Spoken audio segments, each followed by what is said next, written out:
Hola, buenas noches. Soy Emanuel Paredes, estudiante de Derecho a Distancia. El tema que les expondré es desigualdad social en México. En nuestro país, la población en situación de pobreza abarca el 44% del total de los mexicanos. Además, casi el 8% vive casi en pobreza extrema. De acuerdo con la Encuesta Nacional de Ingresos y Gastos de los Hogares, en 2016 el número absoluto de personas en pobreza extrema aumentó de casi 53 millones en 2010 a casi 54 millones en 2016. Este registro aumentó en el sexenio de Peña Nieto. Además, las personas con mayores ingresos en el país reciben de 21 a 60 veces más que los hogares con menor ingreso, una diferencia abismal. Por otra parte, los integrantes de los hogares con mayores ingresos reciben 800 pesos cada uno, en contraste con los de menor ingreso que llegan a percibir 37 pesos cada uno, una diferencia nuevamente abismal, muy por debajo del salario mínimo.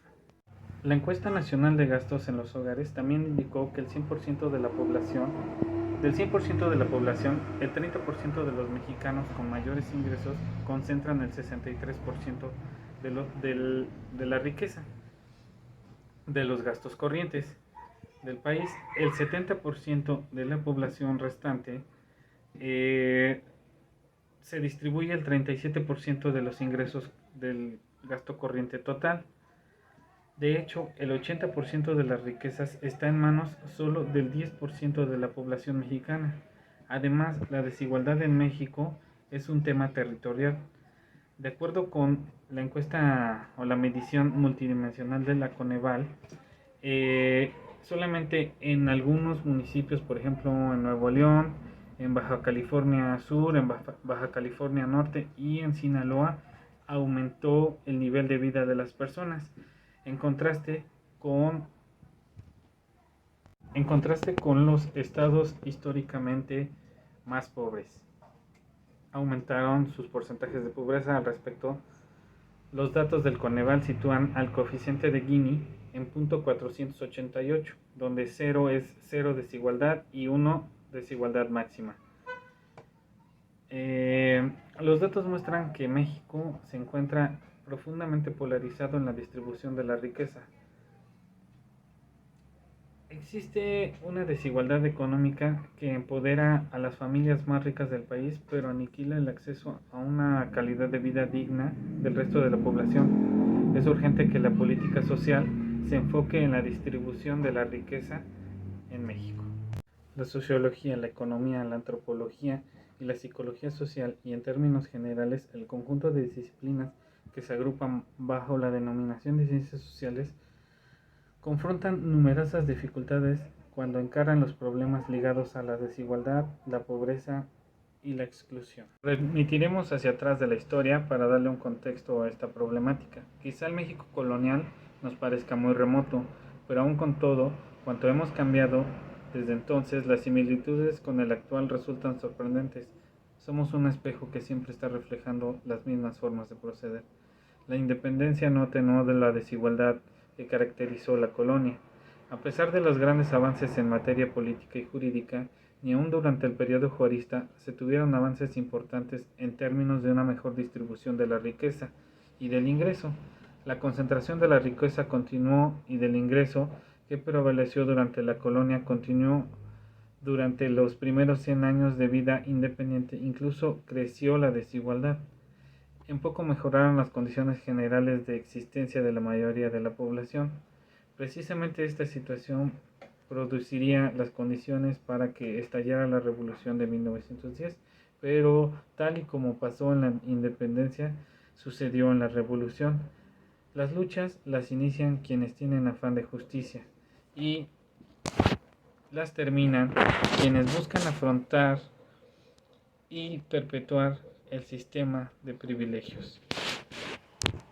Posteriormente el cardenismo marcó una nueva etapa en el desarrollo económico y social de México. La fuente de riqueza, la tierra, se distribuye y con ello avanza hacia una más equitativa distribución del ingreso. Posteriormente, digamos que México vive una etapa de paz y armonía, supuestamente hasta la década de los 70s y los 80s. Principalmente en 1982 es aquí donde hay un parteaguas en la economía.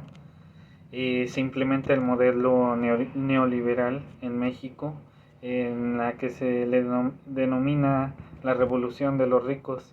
Empiezan a expropiar paraestatales y el capital empieza a apropiarse de más y más terreno, ¿no?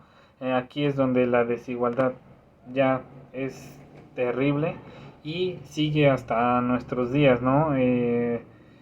Se vio en el sexenio de Carlos Salinas de Gortari el descaro total del neoliberalismo, posteriormente con Zedillo, con Fox, con la usurpación del poder de Felipe Calderón, que en realidad fue un fraude, posteriormente con la compra masiva de votos de Enrique Peña Nieto, y continúa el modelo neoliberal y se agrandan cada vez más la brecha entre los ricos y los pobres.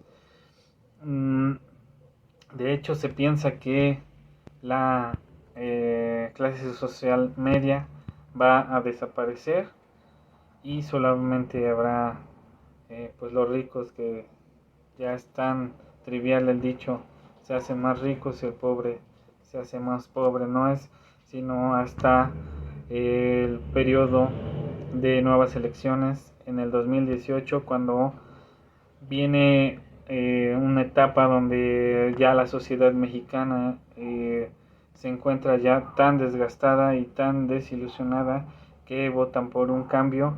Se da el cambio y aún así, con el cambio de políticas antes neoliberales, ahora sociales, se ha visto muy poco el avance, pero sí se está redistribuyendo la riqueza y los ingresos a la mayoría de la población y no se está beneficiando a los grandes corporativos, a los grandes capitales, como era en un pasado.